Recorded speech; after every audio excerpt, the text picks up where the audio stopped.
मास, बहुत घबराहट हो रही है। अम्मी आप हॉस्पिटल आ जाए, शिफा की तबीयत बहुत खराब हो गई है। मुझे कुछ समझ में नहीं आ रहा। हमारा वो दोस्त हमारी जिंदगी अज़ाब बना रहा है।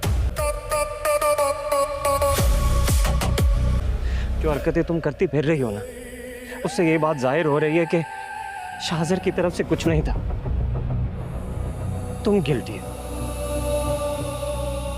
मैं गिल्टी हूँ? समझा दो शिफा को अच्छी तरह से। अगर उसे ये सब ड्रामे करने हैं ना तो जाकर अपने भाई की तरफ करे। तुम शाजिर इस घर का होने वाला दामाद है। शिफा घर पे होगी। अगर उसने सुन लिया कि तुम मुझसे बात कर रही हो तो नाराज होगी, डांटेगी तुम्हें। भाई के साथ हॉस्पिटल गई हुई है चेकअप के लिए।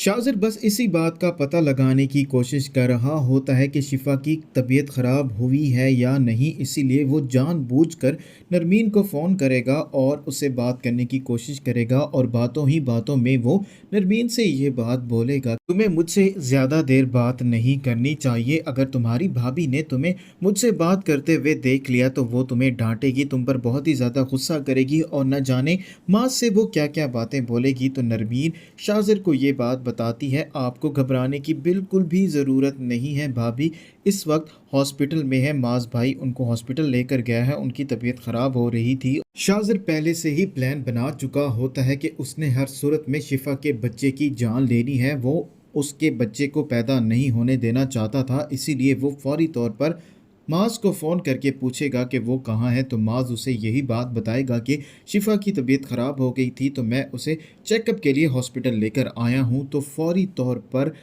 शाजिर भी हॉस्पिटल पहुंच जाएगा और वो हॉस्पिटल वालों को पैसे देकर उनसे अपना काम करवाने वाला है और उनसे यही बात कहने वाला है कि आप लोगों ने शिफा को ऐसी मेडिसिन देनी है जिसकी वजह से उसका बच्चा ज़ाया हो जाए।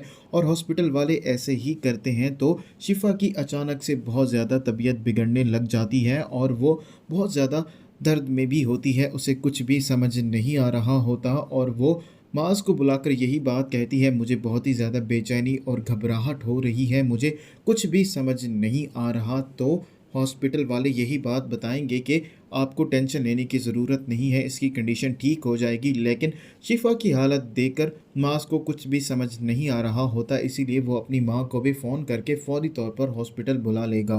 क्योंकि शाजिर ने इस बात को बहुत ही ज़्यादा सीरियसली ले लिया होता है कि मोहब्बत और जंग में सब जायज़ है और वो अपने दोस्त के एतबार का नाजायज़ फ़ायदा भी उठा रहा होता है और सबकी नज़रों में ये बात साबित कर दी होती है कि शाजिर की तरफ से ऐसा कुछ भी नहीं था, बल्कि शिफा ही शाजिर को पसंद करती है। शिफा का बच्चा ज़ाया हो जाएगा तो माज को इस बात का पूरा यकीन आ जाएगा कि शिफा उसके बच्चे की माँ नहीं बनना चाहती थी, क्योंकि वो तो शाजिर को पसंद करती है, उससे शादी करना चाहती है, इसीलिए वो इस बच्चे को जन्म नहीं देना चाहती थी।